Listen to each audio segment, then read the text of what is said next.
chez nous tout va bien. Bienvenue pour une nouvelle idée de recette.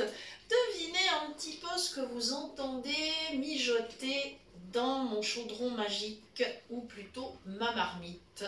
Eh bien non, ça n'est pas un brouet de sorcière. Non, je ne vais pas vous proposer ça. C'est une confiture de butternut. Voilà, donc la butternut est une variété de courge. Et puis elle tient son nom du fait qu'elle a un petit goût de beurre, comme ça, tout à fait naturel.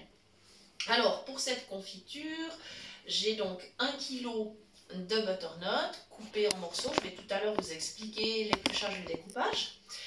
Ensuite, j'ai 500 g de sucre gélifiant.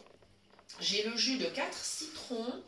Et j'ai mis un petit peu de gingembre frais coupé en petits morceaux. Voilà, ça c'est selon vos goûts. On va expliquer maintenant la recette. Donc, la première étape, évidemment, c'est d'une part presser les citrons pour obtenir le jus. Voilà.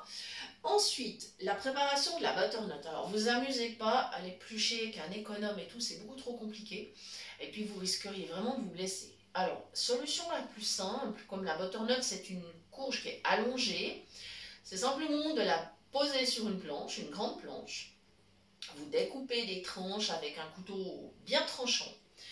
Et puis, quand ces tranches sont réalisées, vous reprenez chaque tranche, la posez sur la planche.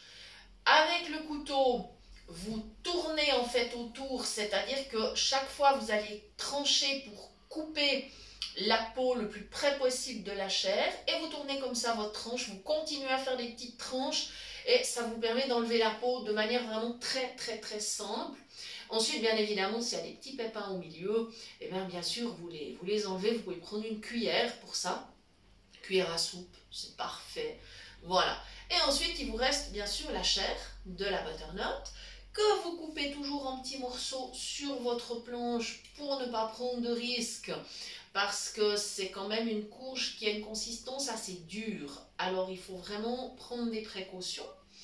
Ensuite, bien sûr, les petits morceaux vont dans la marmite et vous ajoutez le sucre gélifiant et bien sûr les petits morceaux de gingembre. Voilà. Donc après, c'est parti. On commence bien sûr à fond avec la plaque bien chaude et dès que ça commence à bouillir, on baisse la chaleur. Le risque, c'est toujours que la confiture puisse déborder. Alors moi, ce que je vous conseille vraiment, ne préparez pas une trop grande quantité de confiture et prenez une très grande casserole. Voilà, ça vous évitera vraiment d'une part de recevoir des éclaboussures et surtout, ça vous évitera que la confiture ne déborde. Voilà. La confiture de butternut, il va falloir la laisser cuire longtemps. En tout cas, 1 heure, c'est un minimum.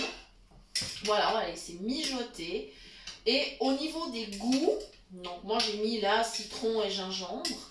Mais ça serait tout à fait possible, par exemple, de faire différemment, de mettre du jus d'orange et de la cannelle. Ça irait super bien. Vous pouvez mettre aussi de la vanille. Pas de souci, par exemple citron et vanille, pourquoi pas. C'est bien d'utiliser un peu de citron ou d'orange pour avoir la petite touche acide. Ça, c'est vraiment, ça va équilibrer en fait votre confiture. Sinon, ce que vous pouvez faire, c'est également ajouter des pommes. Voilà, par exemple, moitié butternut, moitié pomme, pourquoi pas. Et là, à ce moment-là, avec la pomme, vous auriez aussi l'acidité. Voilà. Après, si vous voulez faire des mélanges différents, bien sûr, c'est toujours possible. Il faut voir en fonction de la saison ce qui est bien sûr disponible. Voilà. Attention alors après, pour la fin, vous pouvez tout à fait mixer la confiture ou laisser les petits morceaux. Ça, c'est à votre choix. Et je vous conseille de ne pas remplir à chaud si vous êtes seul chez vous, que vous n'avez pas la possibilité de vous faire aider. Attendez que ça tiédisse. Et à ce moment-là, vous remplissez tranquillement vos bocaux que vous aurez bien sûr préalablement lavé, essuyé avec de l'eau bien chaude, hein, c'est évident. Peut-être même passer-les au lave-vaisselle carrément, comme ça vous aurez la tranquillité qui soit vraiment bien dépourvu de bactéries. Voilà. Et ensuite, tranquillement, vous allez pouvoir remplir vos bocaux. Alors, si vous faites une petite quantité de confiture, gardez-la au frigo tout simplement. Si vous en faites une quantité plus importante, si vous avez vraiment une très très grande marmite et que vous ayez préparé 2-3 kilos de fruits, à ce moment-là, vous pourrez tout à fait stériliser vos bocaux de confiture à 100 degrés au four pendant 1 heure. Et dernière option, votre confiture tiédie, eh bien vous pouvez la mettre dans des sacs de congélation, mettez au congélateur et vous ressortez chaque sachet à chaque fois que vous en avez en fait besoin. Dès que vous avez terminé un pot, eh bien tout simplement vous allez rechercher le sachet suivant, vous le laissez déjeuner et vous versez à nouveau dans votre pot à confiture. Voilà, donc ça c'est les possibilités que vous avez autour de cette confiture de butternut.